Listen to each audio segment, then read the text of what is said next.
Welcome back to the Castlevania playthrough, part 16. Almost. Thank God we didn't go back in time.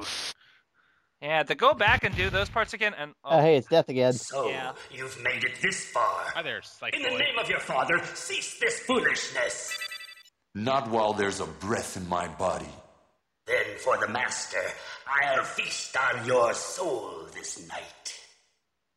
Unfortunately for him, Death has really lost all threat in this game. Yeah, he's not nearly as difficult as some of his later incarnations. Earlier incarnations. See, here's the thing. I don't really play the old stuff, Castlevania games.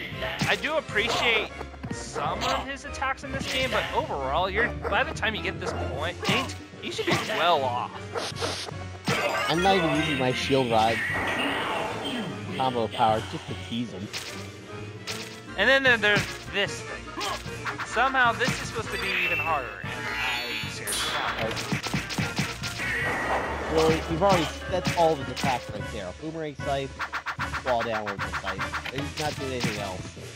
I think my favorite death fight in a Castlevania game that I played was actually the one in Portrait of Ruin where he teamed up to Dracula. I thought that was awesome. Okay, so you gotta know.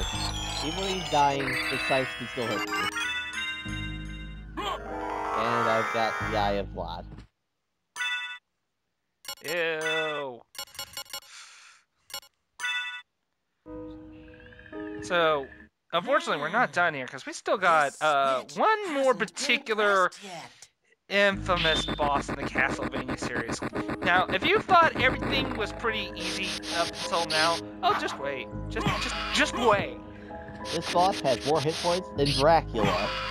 In fact, he plans to usurp Dracula's throne as the Demon Lord. I'd believe it. Fortunately, this is where I realized I forgot something in the regular castle. Hey, considering how much of the stuff you've got in this game, I'll forgive that. Well, it just means that you can get this in the regular castle too. There, finally, you killed that thing. Yeah, there you go. Green tea. Delicious. Actually, there's no room. Power Sire. Please tell me you're at least going to use it. Because Nope. at Power least Sire is just one of those items you just don't use for no good reason. Unless you got the duplicator, in which case you spam the thing. my main thing is it's like when you collect like elixirs in Final Fantasy games, you're like, oh, I'll save this for when I really need it, and then eventually you have 20 in your inventory and you don't use them at all.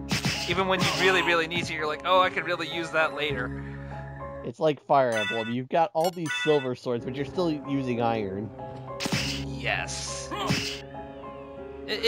What is with that paranoia with us gamers that we're always hoarding onto certain items when we could have really used them sooner? I'll That's solve the easy. The fox iron right swords here. have a better hit rate. Come on. Alright, well, speaking of swords, here's the Alucard sword. Hit rate doesn't matter if you don't fucking do enough damage and they just kill you outright anyways. Anyway, I'm gonna stop breaking the game with the shield rod for a little while. This is my weapon combo now. Oh, you got it back finally. So this is where he sent all your stuff. I told you, we've been finding pieces of it all as we went along. Found the shield in the caverns, we found the helmet in the clock tower, and we just got the sword now. So that's what that swirling goop was when you met Death. It was the entry into the inverted castle. Anyway, we still have to find... Let's see. This last Power of Sire if I got the first one in the regular castle. Let's see. It's only the Necklace of J, the mail, and the cloak. What would the J stand for? No idea. It's Judas. Well, anyway. We're gonna find it. It's in the Flowing Catacombs, and all it does is give you 5 defense. I literally picked up a superior version of it on the way here without trying. Yeah. I don't mess with this place. I'm going to save. I don't blame you. It's really easy to die in here.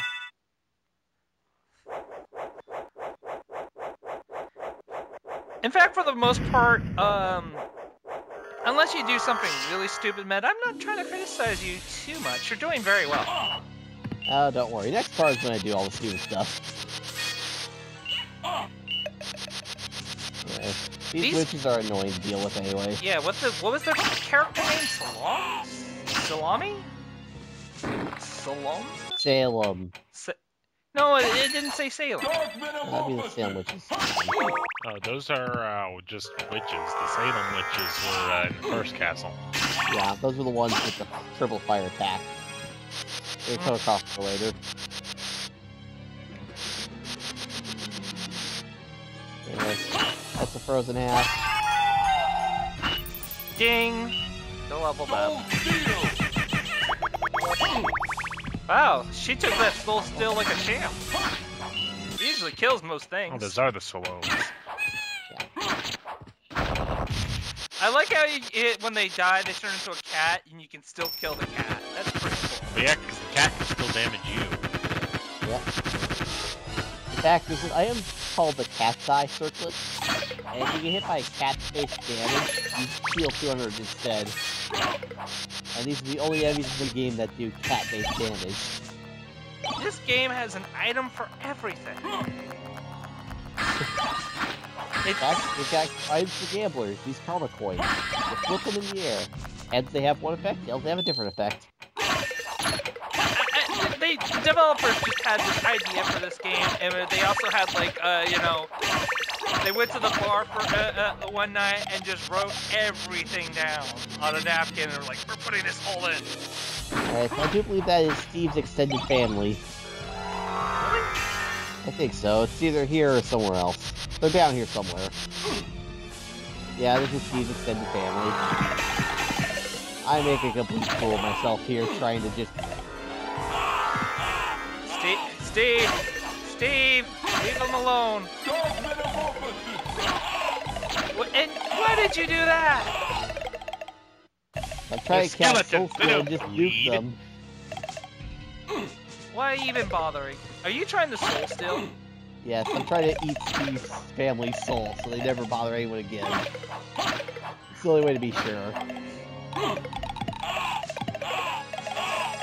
They're doing a really good job, though, making sure you can't. When will you learn? There's no stopping Steve. There's only putting up with him. Yeah, I think I got rid of them. I hope so. But if I get trolled by Steve again in a future game, I'm coming back to you and saying you did a very poor job. That was Steve's ancestors. So, wait, was that Steve's ancestors being brought back from the dead, and rather than you in the past killing them? I was just eating their souls so that they'd stay dead from now on. Probably don't. Go back to that room there. You're still alive. Damn it. I thought I got rid of them for once. And I thought I had just enough space to slip underneath it. You didn't. And we're still having to deal with fucking Steve. Now, what do you have to say? I tried to end the terror that is Steve. And now you're dealing with Red Steve's cousins. They're cousin Steve's. They're the redneck Steves. Yeah, the redneck Steves. I'm not stopping them, and even then, no one's letting them out of this place. Oh, this is actually kind of nice. I like this corridor. I mean, it's a different fucking color. Oh, great, we're going back to muddy brown again. Yeah, let's pick up a couple free items. Anyway, here's the Necklace of J. Is it any good? It gives you 5 defense for equipping it. Eh. You know those cave trolls that I was fighting in the caverns? Yeah, they gave me another that gave me 15 defense for the same slot. Necklace of J has quite literally been outdated before I even picked it up. Anyway, we're gonna wrap up this part in the save room. And you want to save here. Because we're gonna go up against the ultimate boss of the game. The real fucking final boss. I hate this guy so much. And you will watch in terror as I battle him in Mortal Kombat. See you next part. Yeah. This fucker.